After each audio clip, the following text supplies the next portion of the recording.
Hi, I'm Herb Gross, and welcome to lecture number 32 in our series Gateways to Algebra, where today we're going to introduce a concept called completing the square. Now, let's just review some of the philosophy of how we learn a little bit here, so that it motivates what we're going to be doing next. We seek the simplest solution to any problem that bothers us, and we only look for a more complicated one when the simpler one either doesn't work or else becomes too cumbersome. What have we been doing so far to solve quadratic equations? We've basically been saying things like, let's find two numbers which when multiplied together give us 15, and which when added together give us 8. Now, why did we luck out with a problem like that? When we say 15, how many combinations of whole numbers are there that multiply out to 15? It's either 1 by 15 or 3 by 5. But what if the answer didn't have to be a whole number? See, the only advantage of looking at products is that when you're looking for whole number answers, there's usually very few ways in which a whole number can be written as a product of other whole numbers. The real problem that comes up is what happens when you can't find those numbers that conveniently, and the concept of completing the square is developed for that purpose.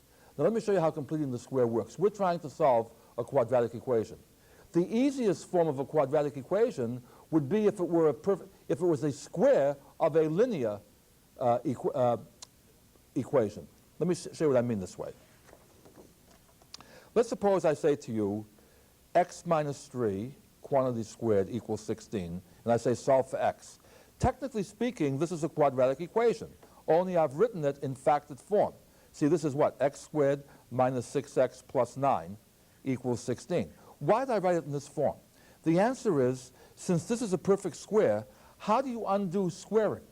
To undo squaring, you take the square root. And if you take the square root of one side, you also have to take the square root of the other side. So what's the square root of x minus 3 squared? Well, the square root just cancels the square. The left-hand side is just x minus 3. What's the square root of 16? Here we have to be careful because since a positive and a negative squared both come to be positive, to wind up with 16, you could have either had what? 4 or negative 4. That's where the two answers are going to come from. One will come from picking x minus 3 to be 4. The other will be to pick x minus 3 to be negative 4. And so we just write this as plus or minus 4. Now we do what? To find x all by itself, we add 3 to both sides, so we get x is equal to 3 plus or minus 4. Now how do we solve this? We use the sign separately. If we use the plus sign, x is 3 plus 4, which is 7. If we use the negative sign, x is 3 minus 4, which is negative 1. So the answers are either what? X is either 7 or else x is negative 1. If x is 7, x minus 3 is 7 minus 3, which is 4, and 4 squared is 16. If x is negative 1, negative 1 minus 3 is negative 4, and negative 4 squared is also 16. So that's how we've solved this problem. Now, this is the kind of a problem we could have solved the other way. In other words, if we had written this as x squared minus 6x plus 9 equals 16. This would have been written as what? X squared minus 6x minus 7 equals 0. And now what are we looking for? Two numbers which when multiplied together give me negative 7, but which when added together give me negative 6. The answers would have been what? Negative 7 and 1, and that would have given me x minus 7 times x plus 1 equals 0. And I would have found that x is 7, or else x is negative 1, and that would have been just as easy as doing this. But now suppose instead of a 16 over here, there had been a 19. Let me share, first of all, what would have happened if we tried to do this the traditional way. The x minus 3 squared would have been x squared minus 6x plus 9 equals 19. This would be x squared minus 6x minus 10 equals 0. And now what are we looking for? Two numbers which when multiplied together give me negative 10, but which when added together give me negative 6. So I want one number to be positive, one to be negative, and the bigger one has to be negative. If I'm looking for integers, the only possible combinations that multiply out to negative 10 this way are negative 10 and 1, right, and negative 5 and 2. But neither of these two combinations adds up to negative 6. So you see what's happened? I have a nice method here. I can try this method. The son of a gun just doesn't work. See, that's the problem. You can try a technique, it's a strategy, but that strategy just might not work. So let's see how we can tackle this problem our way. Can you still take the square root of both sides? Sure. The square root of x minus 3 squared is just x minus 3. And what's the square root of 19? Well, it's the square root of 19, but it can be either positive or negative, because when you square it with either one, it'll come out to be 19. Now add the 3 to both sides. What happens over here? X is equal to 3 plus or minus the square root of 19.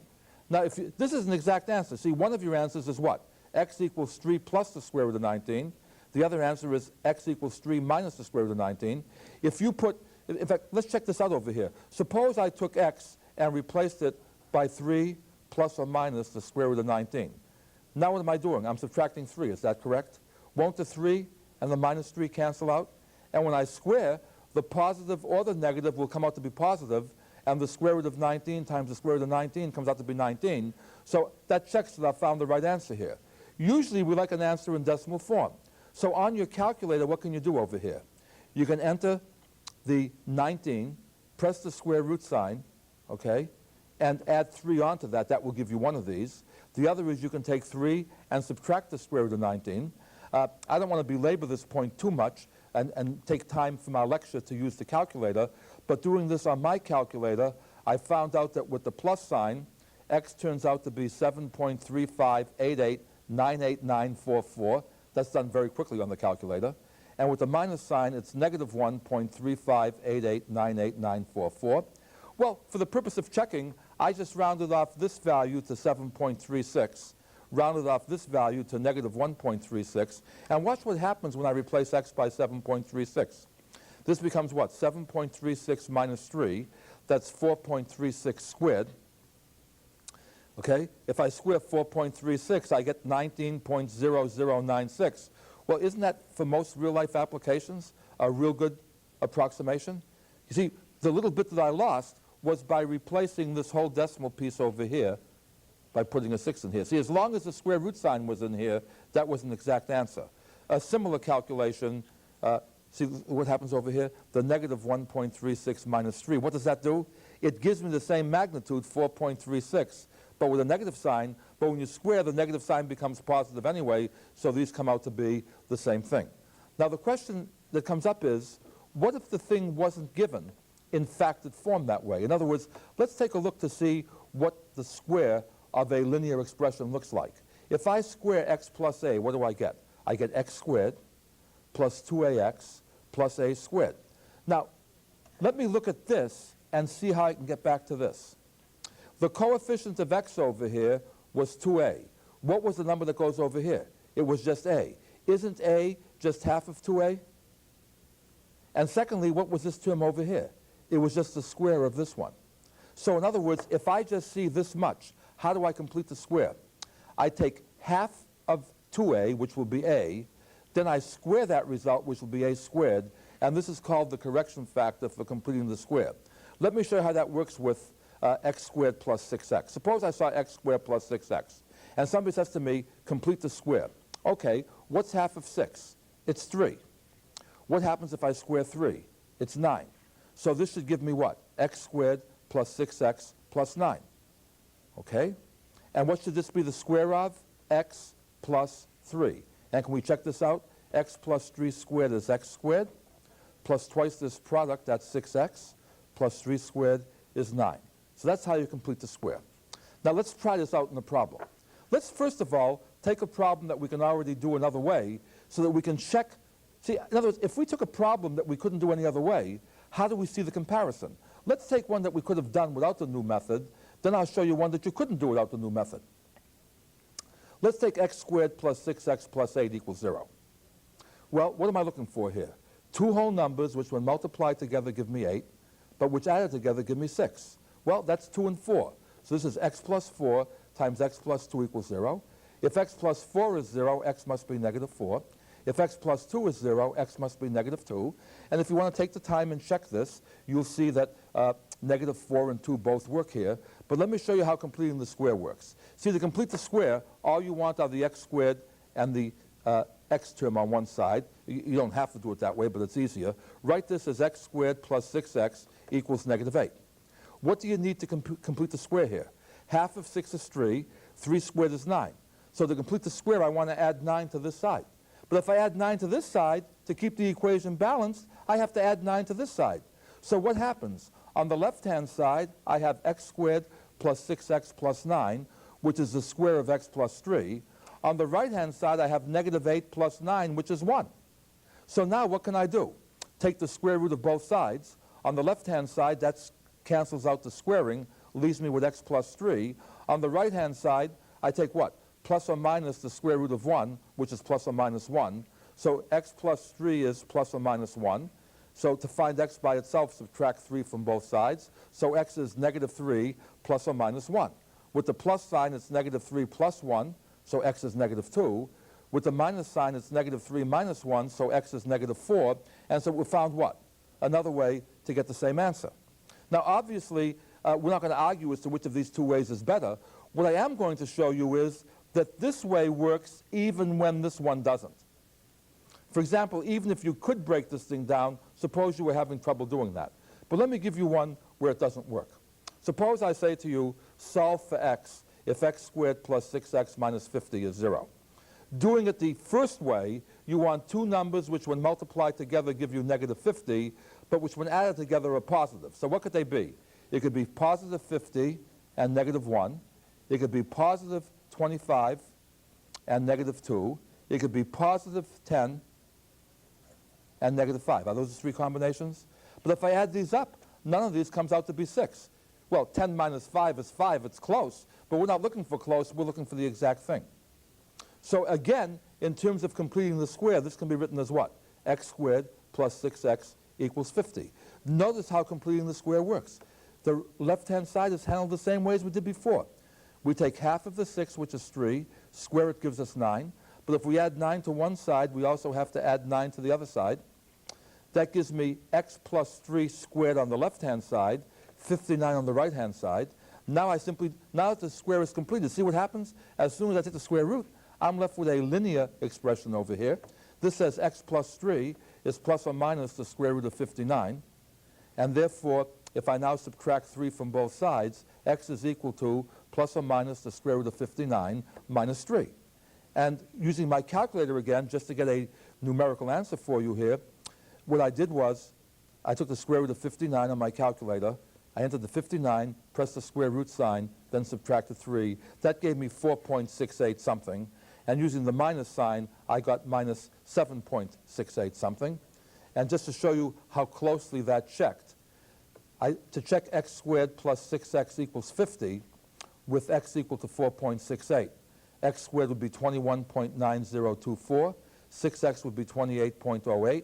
So x squared plus 6x would be 49.9824, which is a pretty darn good approximation to 50, considering that we did what? Lopped off a whole bunch of decimal places to approximate the answer here. Let's try another one just to see something else that could happen. Here's a weird one that's going to lead up to the last 4 or 5 lectures in this series, something that has historically been called imaginary numbers, but I don't want to dwell on that right now. See, let's suppose we had x squared plus 6x plus 11 equals 0. You don't have to bring the 11 onto the side if you don't want to. Just disregard the 11 for now. What do you need to complete the square here? Half of 6 is 3, and 3 squared is 9. Here's a real cute thing to do. Add in the 9 so that you can complete the square, right? Add in the 9 to complete the square. But now subtract out the 9, and see what I've done here? By putting the 9 over here, it completes the square. By subtracting it, I haven't changed. See, if I add 9 and subtract 9, that leaves this the same. It's just a different form. So what happens over here? I get x squared plus 6x plus 9 plus negative 9 plus 11. Now, the x squared plus 6x plus 9 comes out to be x plus 3 squared. Negative 9 plus 11 is 2. This says that x plus 3 squared plus 2 has to be 0. And this is a, for want of a better word right now, it's a catastrophe. Because it's impossible to solve this with the numbers we're now using. See, what is the square of any number? If it was negative, negative times negative is positive. If it was positive, positive times positive is positive. If it was 0, 0 times 0 is 0. Whatever this number is, it's at least as big as 0. And if I add 2 onto it, it has to be at least as big as 2. This can never equal 0. And in fact, if I try to solve this, I bring the positive 2 over onto this side. In other words, I subtract 2 from both sides. Now take the square root of both sides, and what do I wind up with? X plus 3 is plus or minus the square root of negative 2. But what number do we know of that when you multiply it by itself will give you negative? You see, for any number we know, if you square it, the result has to be non-negative. And we're going to call these imaginary numbers. So in terms of a summary, when you complete the square, what's going to happen is, if x plus a squared is a positive number, when you take the square root of both sides, you're going to get 2 answers, a positive and a negative. And when you subtract a from both sides, that's going to give you what? 2 distinct solutions. If x plus a squared is negative, you're now taking the square root of a negative number, so there can't be any real number that works. And if x plus a squared is 0, then you see there's only one answer, because plus or minus 0 is still 0. In other words, the only way x plus a squared can be 0 is if x plus a is 0, and the only way x plus a can be 0 is if x is equal to negative a. We have a few minutes left, so let's show you how this works to help us solve some practical problems, okay? Let's go back to the same kind of problems that we were doing before, but now the only change is going to be that the answers aren't going to come out quite as simple in terms of whole numbers. The concepts will stay the same, but the, what should we call it? The cumbersome part will be a little bit different. We're going to do the same kind of thing we did before. The length of a rectangle is 6 meters longer than its width. What are the rectangle's dimension if its area is 50 square meters? Well, see, the area is still the length times the width. I have 3 variables in here. I'm only allowed 1, so I need 2 constraints. I need 2 more conditions. Well, I'm told that the length is 6 meters more than the width. That means if I add 6 onto the width, I get the length. Okay, so the length is width w plus 6, and the area is 50. So the width, which is w, multiplied by the length, which is w plus 6, has to equal 50. W times w gives me w squared. W times 6 gives me 6w. So I have w squared plus 6w has to equal 50. And isn't that the same problem that we just solved? And we saw what? That the 2 answers were 4.68 and negative 1.68. Well, you can't use a negative number because the length and the width have to be positive. So now, using that last result, we've solved the problem and computed what? That the width is 4.68 meters. What's the length? It's 6 meters longer, so it must be 10.68. How should we check this? If this answer is correct, if we multiply the 4.68 times the 10.68, that should give us 50, excuse me, but we don't expect the answer to be exact because this was a rounded off number. That means we expect the answer to be a little bit too small. Let's see if it's acceptable. 4.68 times 10.68 is 49.9824, which I think is pretty close to 50, and in most real-life examples, this would be close enough. It would be acceptable. If it wasn't acceptable, what would you have to do? Just use more decimal place accuracy when you approximate the square root of 59 that we used before. Let's also go back to the previous problem that we were working. Remember we were talking about throwing an object vertically upward at a speed of 160 feet per second, and we said it would reach a height of h feet after t seconds. According to the rule, h equals 160t minus 16t squared. And we checked to see when the height would be 0. We checked to see when the height would be 336. What did I do there? In order to make the problem palatable for you, because we wanted the method I was illustrating to work, I picked heights that would factor out and give us nice numbers. In the real world, things aren't always that kind. See, in the real world, you're going to get things that don't factor, that you're going to have to do other things with. So let's go back to this problem and watch how it changes. All I'm going to say now is, I'm going to say for what values of t does h equal 200? Because you see what's going to happen now? See, 16 doesn't go into 200 without a remainder. What I'm going to have to do now is something like this. I still start with the formula h equals 160t minus 16t squared. That doesn't change. I still replace h by 200. That part of the strategy doesn't change. Now I have what? 200 is 160t minus 16t squared. Okay? Now what happens? I want this to be positive, so I multiply both sides by negative 1. This says that negative 200 equals negative 160t plus 16t squared. Okay? that says 16t squared minus 160t is negative 200. Now I can factor out the 16. What's left inside the parentheses? T squared minus 10t. Now what do I need to complete the square? Let's look inside the parentheses here. Half of 10 is 5. 5 squared is 25. So I have to add 25 to complete the square. By the way, this is tricky. I'm hoping you're picking up a number sense now. Where is this 25? It's inside the parentheses, isn't it? The parentheses is being multiplied by 16. So when I add 25 inside, what is the net result? The 16 is multiplying the 25. 16 times 25 is 400. So believe it or not, just adding 25 in here really added what? 400.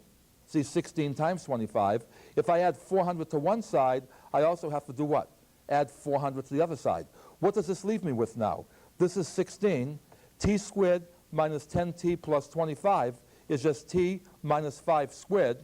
So 16 times t minus 5 squared has to be 200. Divide both sides by 16, and then do what? Take the square root of both sides, and then to find t by itself, to undo subtracting 5, you add 5. So in square root form, t must be what? 5 plus or minus the square root of 200 over 16. On my calculator, I can compute that to 4 decimal place accuracy, the square root of 200 over 16 is 3.5355. So the time is either what? 1.46 seconds or 8.54 seconds. It means that this thing reaches a height of 200 feet at 1.46 seconds on the way up and 8.54 seconds on the way down. And by the way, this is going to sort of give us a hint that t equals 5 is the axis of symmetry here. You see, in other words, the plus 3 puts you as far to the right of 5, as far after 5, as subtracting this number puts you before 5. Okay? But this is how this works. And in fact, if you wanted to check it further, we could say things like, hey, why put 200 in here? Why put 70 in here? Why not just call this thing h and work this thing through once and for all using h here instead of 200 or 0 or 336? You see, we're going to invert this relationship. And what we do is what? We say, okay, the first thing we want is this to be positive, so we'll multiply both sides by negative 1. This says the opposite of h is negative 160t plus 16t squared, or 16t squared minus 160t is the opposite of h. Now factor out the 16. See how this is working exactly the way we're doing it before? This gives me 16 times t squared minus 10t equals negative h. Now complete the square by adding the 25 in here, same as before. Half of negative 10 is negative 5, and negative 5 squared is positive 25. Adding the 25 here really adds 400 to this side. So now this is 400 plus the opposite of h, which means 400 minus h. This factors into 16 times t minus 5 squared equals 400 minus h. And what does that tell you? It tells you, if you want to solve for h, bring the h over here, bring this over here. It says what? H is equal to 400 minus 16 times t minus 5 squared. And do you see how this emphasizes the fact that the greatest height is 400? See, the biggest this is going to be is when you're subtracting the least. And the least this can be is 0. See, t minus 5 squared will be 0 only when t is 5.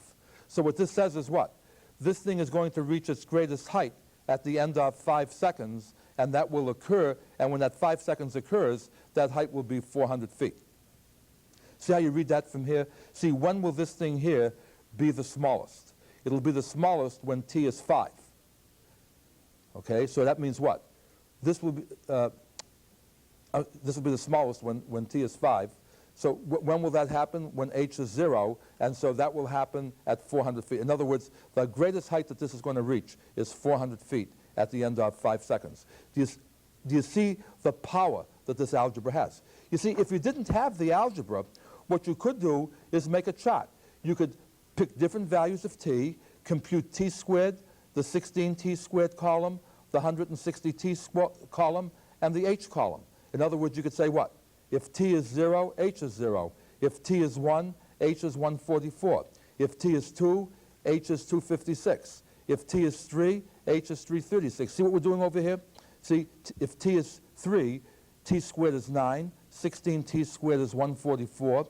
160t is 480. So 160t minus 16t squared is 480 minus 144. That comes out to be 336. And could we keep on working like this? And then, if you wanted to, you could graph this. You could say, okay, let this be the time axis in seconds. Let this be the height axis in feet. And now can you graph where the object is at any time? See, at the beginning, it hasn't risen at all. After 1 second, it's gone up 144 feet. After 2 seconds, it's gone up 300. I can't even read my writing. Whatever it is. After 3 seconds, it's gone up 336 feet. After 4 seconds, it's gone up 384 feet. After 5 seconds, it's gone up to 400 feet. And then it starts coming down. And if you say, how high up was this at a certain number of seconds? Basically, all you have to do is if I say, how high up was this at the end of 7 1/3 seconds? I locate 7 1/3 over here, go up the curve to here, simply come across here. I'm not vouching for how well I drew this. And that will tell me graphically how high up this will be after a certain amount of time. Suppose you also want to know at what time will this be at a certain height. Suppose you want to know at what time will this be at this height. All you do now is what? You project over to the curve, and you see it's going to hit the curve in 2 places, the graph in 2 places. Then you simply project down.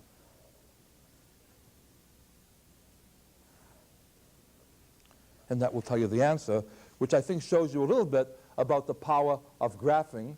I talk a little bit fast from time to time here because there's a lot to cover and not that much time in which to do it, but you start to get the point of why we complete the square.